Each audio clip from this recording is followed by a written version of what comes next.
Good morning, moms of Kansas City. We are here today with Dr. Blair Smith with University Health. Thank you so much, Dr. Smith, for being here, first of all. She is an assistant professor with the University of Missouri, Kansas City School of Medicine. She's also a gynecological oncologist, and I'm very proud of myself that I just got that out without a mishap. That's a hard one. Specializing in women's cancer. And most importantly, in my opinion, she is a mom in Kansas City, and your mom also lives in Kansas City. So you're right there with us, and I think that is so important when I know for me, for sure, as a patient, when I have a provider that is a mom herself, I swear to you, it makes a huge difference. I don't even know totally why, but it does. So I'm anxious to hear from you more about how that plays into your care of your patients. So, all right, I got it out. There we go. Gynecological oncologist. Can you share a little bit more about what that actually means in your specialty? Yeah. So actually, most people have no idea what a gynecologic oncologist is unless you've had to see one. Right, right. Even I think some other doctors forget what we are. So we are a subspecialty. We are OBGYNs from residency. So we went through OBGYN and then we do a gynecologic oncology fellowship.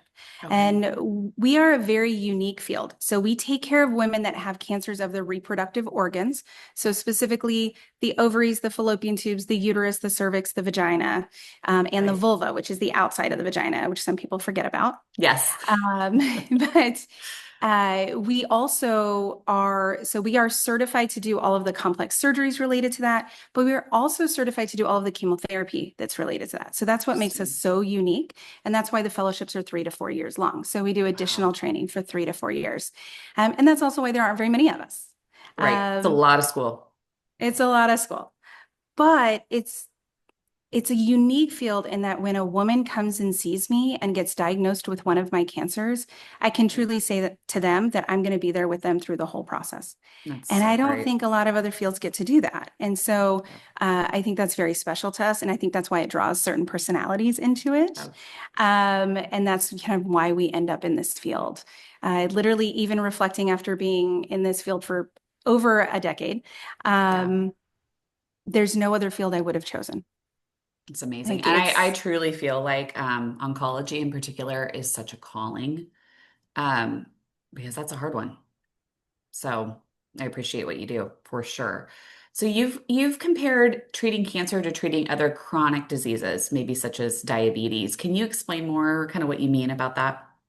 Yeah. So, in the last 30 to 40 years, cancer care has changed drastically. Hmm. But what I remind a lot of patients of is that the cure rate, so means go away, never come back off Hmm. treatment. So Right. this is, I took a pill for 6 months and now it's gone and it never comes back.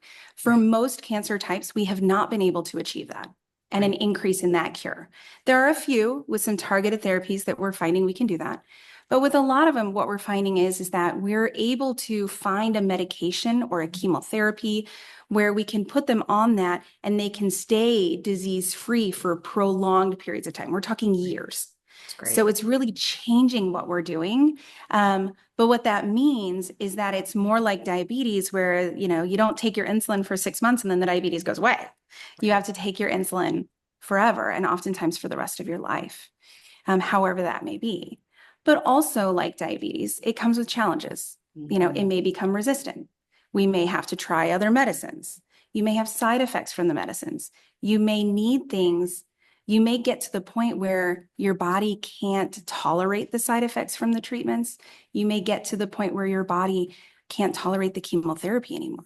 Right. And that does happen over time. Just like diabetes, patients who become resistant, they're brittle, they have complications related to neuropathy in their feet. They have Hmm. complications related to their eyes. They have complications related to their skin, their kidneys. It's kind of very similar in cancer care now, where over time with many different drugs or with the resistance to them or with cancer itself being there and living with Yeah. it can have side effects too. So um, we are making women live longer, which, as we Yeah. talked about, this is about moms. Hmm. 6 months makes a big difference for a mom, Right. right? Right. So 6 months, 5 years is incredible. Yeah.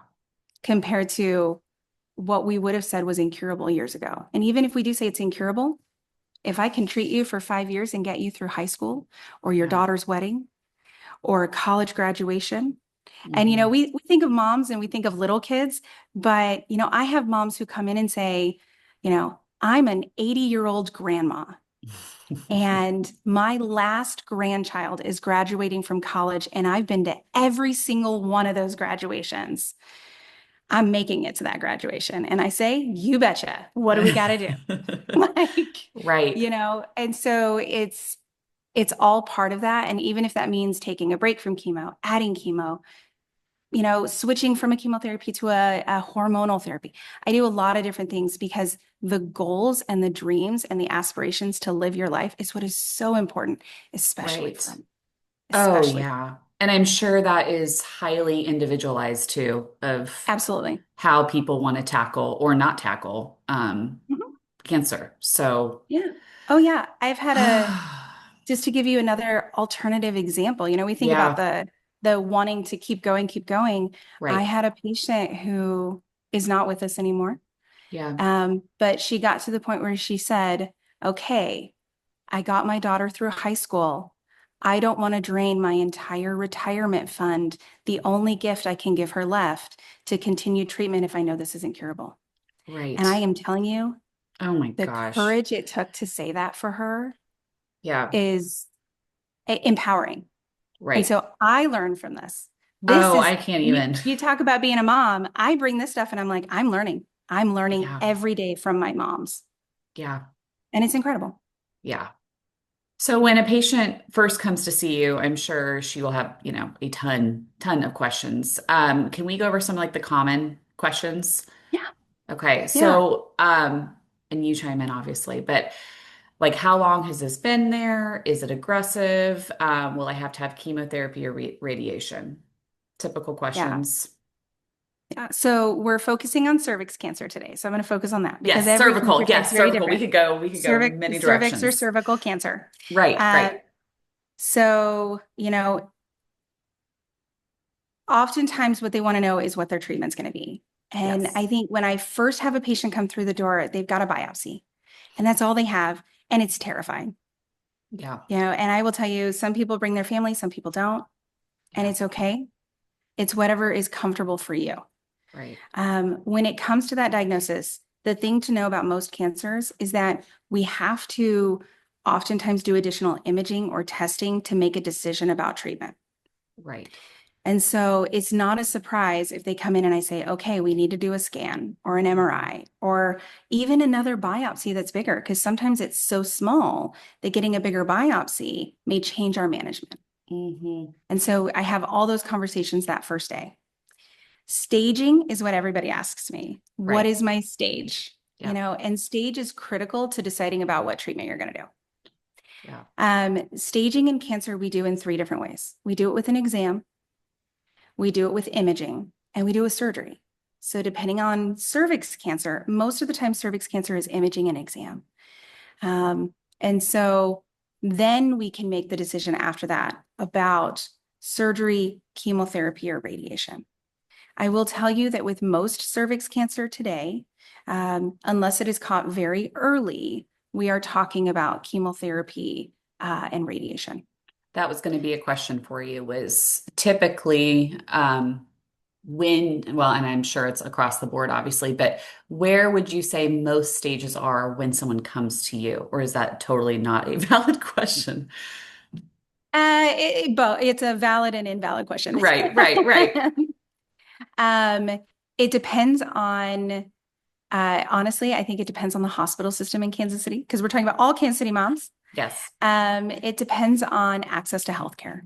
Yeah. So I see a lot of patients with more advanced cervix cancer, Okay. but I do occasionally see my early cervixes too. Yeah. And honestly, it depends on screening. Okay. So that's the one thing I will say is get your screening done. Right. And screening is Because, what? yes. So screening is your pap smear, it's your Right. well woman exams with your OBGYNs. Yep. They've And some changed primary care the doctors. I want to guidelines. say that. Oh, yeah, Yeah. right, right, right. I Yep. know they've changed the guidelines on Mhm. having those done. What is your personal take on the frequency of having regular pap smears done? You I know, hate that. I hate we that word, have a by the lot of, way. say that I again? said I hate that word, by the way. We need a different term than pap smear, but continue. Pap smear. It is kind of a weird Just term. doesn't sound great, but yes. What's the current research or recommendation on that? So the current recommendations are anywhere between 3 to 5 years, but it depends on your Okay. age. So Okay. if you're under the age of 30, it's less frequent. If you're over the age of 30, it's more frequent. Okay. And that's up to the age of 65. And then I'm Mm. going to sit here and add all the thousands of different caveats. Yeah. Okay. Right. Right. So it depends on age, it depends on your history. So people that are on immunotherapies or HIV, they're going to need more frequent screening. If you've had a history of an abnormal pap, you're going to need more frequent screening. Hmm. And the 3 to 5 years, the pap smear is not the speculum exam. So the exam is when we look at the cervix, we look at the Right. vagina. Right. The pap smear is just the swab that we do. Right. Okay. And, the guidelines have changed. I think HPV, most of our gynecologists agree that HPV testing should be part of the pap and we do them together. Hmm. So that's what we call co-testing, but we do them together. So we'll test for HPV and we'll test for the cells themselves and what they look like. So it's all Sure. part of one test. So that's actually the scrape. And so Okay. I think Ugh. women get Yep. confused. I know that's the smear. Well, the Yes. smear is actually on the slide, but that's the little swab. So Right. most people think every time I've had an exam that I've had a pap, but the answer is no. Right. So the PAP is what you only need every 3 to 5 years, is based on our national guidelines. Um, we do believe in the HPV because we know that most cervix cancers are related to HPV. Yeah. And And that's so been it's kind of a hot topic connected. lately too. Yes, yes. So HPV testing is huge. We are learning more and more about HPV every day. We've known forever the 16 and 18s, and so those are the worst ones, but we're Right. learning more about all the other HPVs. And so that's where it becomes important as well. For those uh, moms that have been vaccinated that are younger now, well, I mean, I'm like the oldest generation of vaccinated. Right. But there was the 4 where you got vaccinated for 4 HPVs, and there was the 9 where you got vaccinated for 9 HPVs. Okay. And if you're making a decision about your kids, the 9 is what's out there now. So it's 9 different. Okay. Okay. Mhm. And so that's the one that's out there now, and it covers the 2 bad ones, covers the Hmm. next 2 bad ones, and then it covers 5 additional ones that we know are also on there. And I think it's making a huge difference. And that's the reason we've been able to go from every year to every 3 to 5 years, is because we've made all these other interventions that help. That's incredible. So vaccinations for HPV, boys and girls, just girls. So the recommendation is for both. Okay.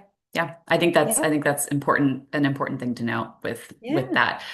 Okay, back to sorry, kind of took us off on a little I know we keep going this way. rabbit trail. Well, I mean, I think it's all such important information for women to hear. So, okay, other common questions that your patients ask. So we've talked about staging, we've talked about chemo, radiation, side effects like losing hair, having surgery. Any thoughts Yeah. on those two things? So losing hair is a big question that I get when patients come in and I tell them they need chemotherapy and radiation. Right. What I will tell you is that for cervix cancer patients, unless you're stage 4, the worst stage, okay, Hmm. you will not lose your hair with chemotherapy. Okay. And That's I think interesting. for what I find with a lot of my moms, that's very important Yeah. because they don't want their kids to see them differently, especially my Right. younger moms. Right. They that visual for their children to know that they're going through treatment is very emotional at home. Yeah. And Oh, so yeah. knowing that unless you're stage 4, the most advanced stage, Yeah. you will not lose your hair because That's it's a lower great. dose chemotherapy that makes the radiation work better. Now, as far as other side effects, we talk about radiation. And Hmm. that's where we talk a lot about sexual dysfunction because Okay. radiation causes scarring. Okay. And so oftentimes the uterus, the cervix, and the upper vagina are scarred. Mm. And so we have a lot of tricks that we do. And I encourage every mom with cervix cancer to start having that conversation early, because the Right. earlier we can make interventions, the better.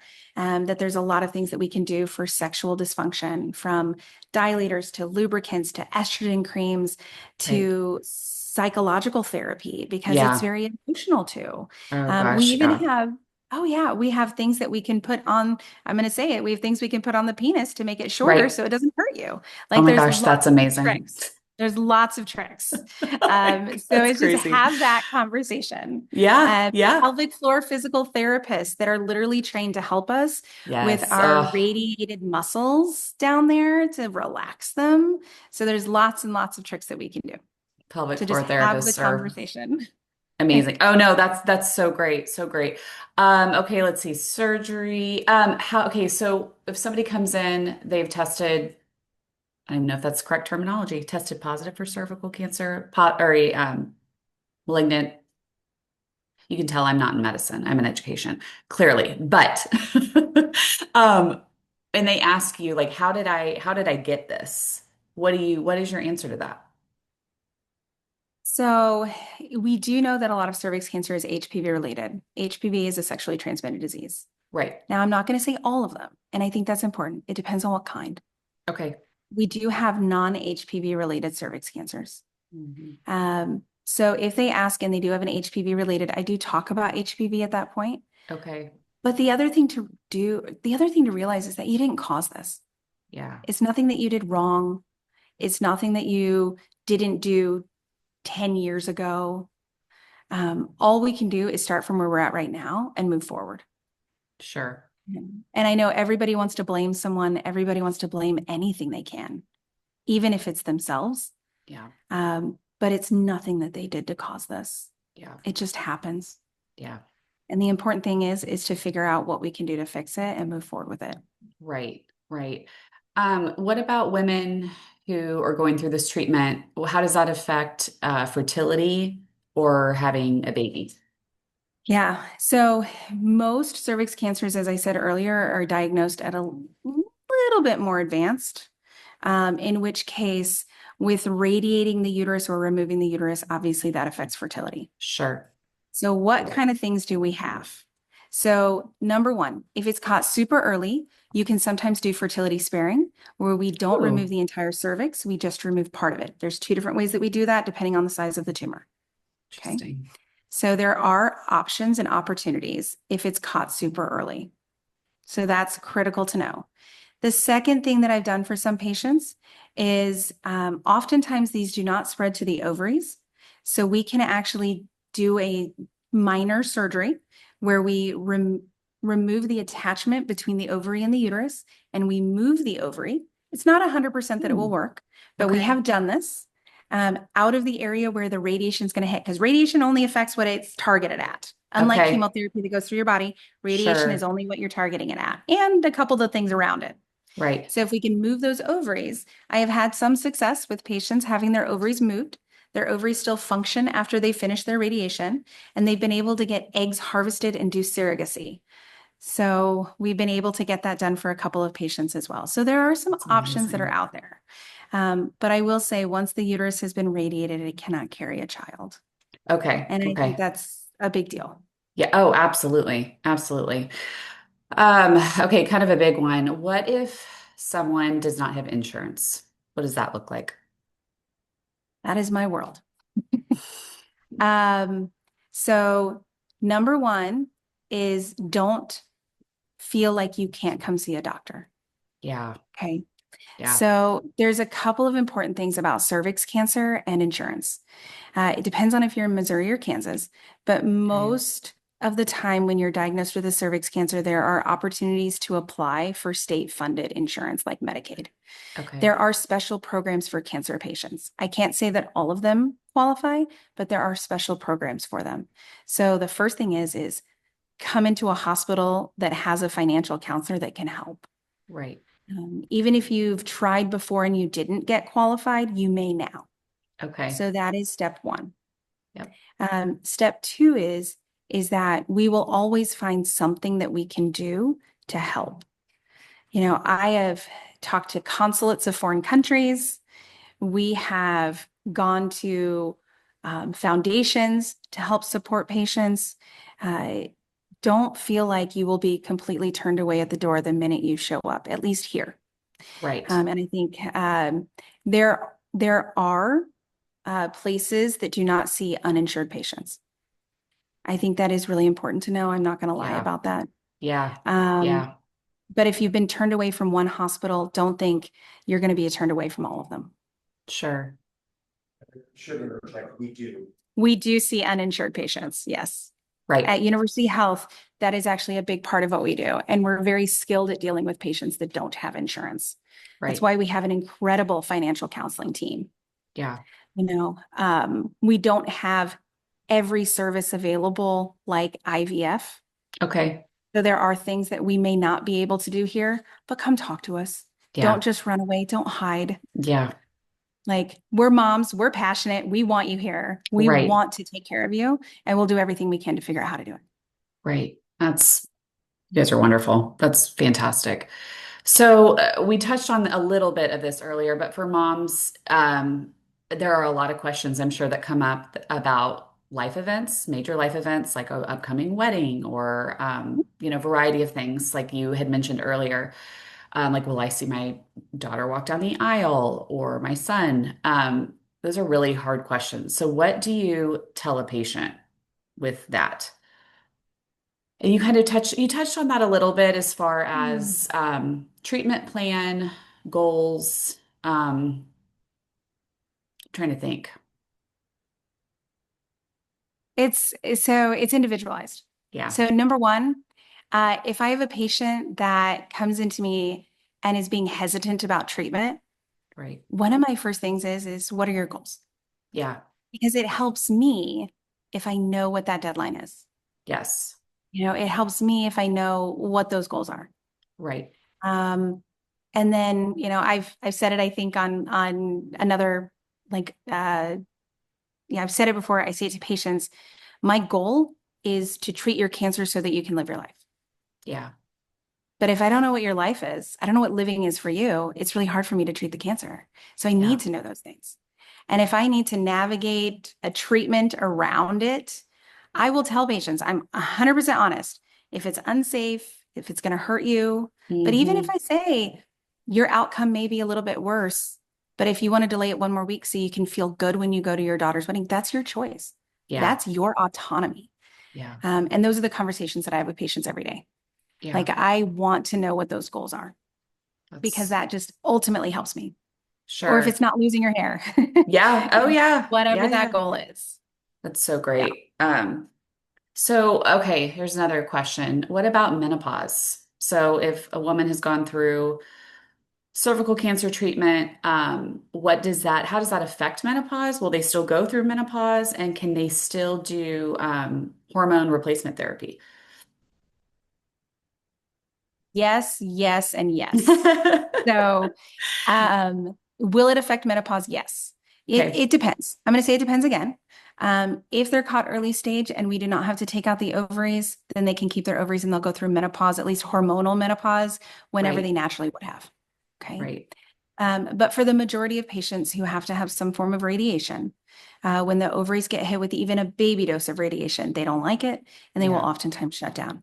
So most of my patients are menopausal, even at the age of 20s and 30s. Wow. So Okay. now to that last part of that question, can Right. they have hormones? Yes. Okay. So there are a few rare exceptions to that.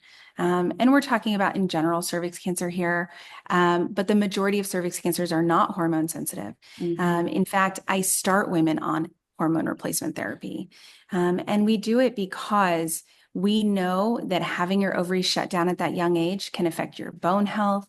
It can Mm, affect your cardiac health. It increases the risk of heart attacks, strokes, and interesting. cardiovascular disease. And we know that it can increase what we call cognitive impairment of aging. It's not Alzheimer's, but it's that grandma's getting a little confused kind of Mm, thing can happen a couple years younger on average.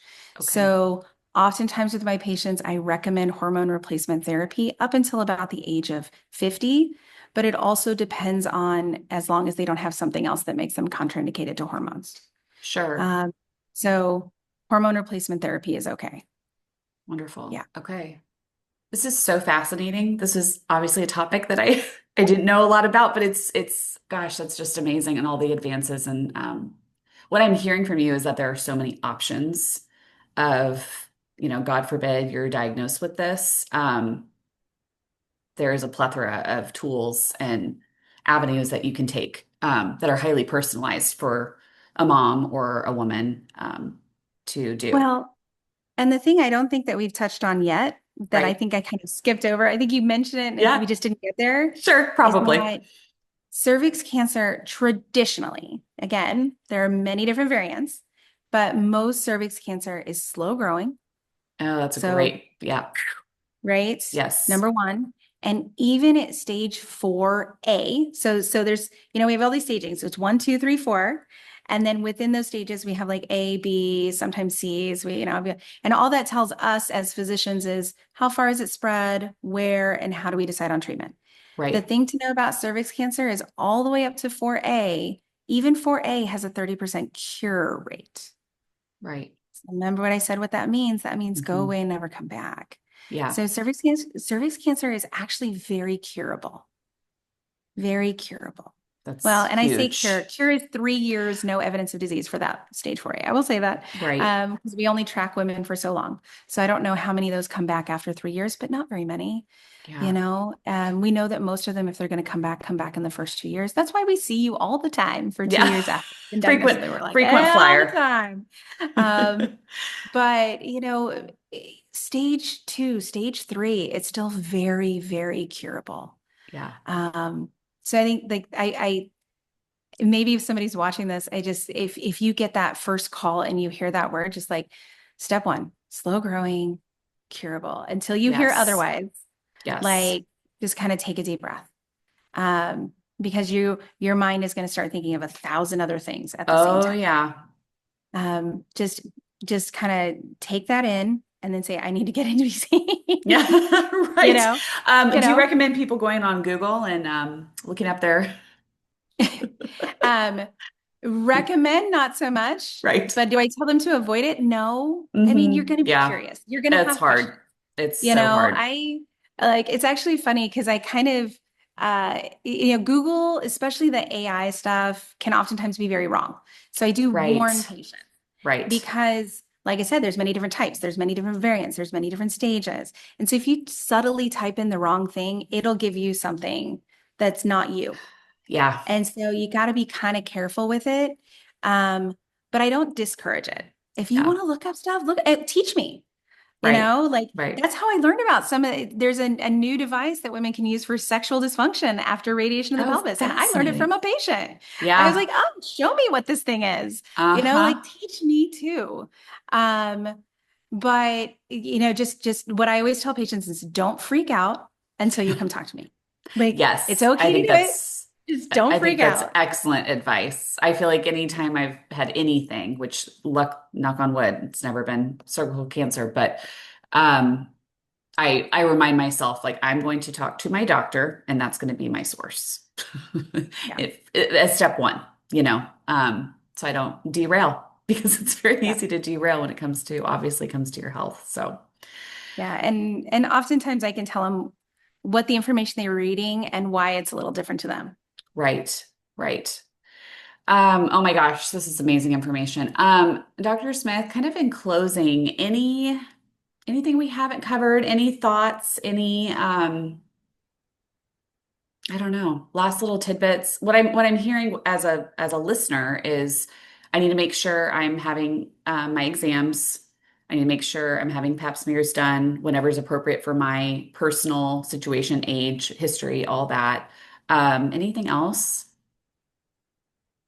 Um, I think we always talk about the HPV vaccine. That's always important. Right. If you Yes, want that it, too. I would never Yes. pressure somebody. Sure. Um, but if it's something that you're interested from a prevention standpoint, we know tobacco can Yep. increase the risk. We know HIV can increase the risk. We know that HPV.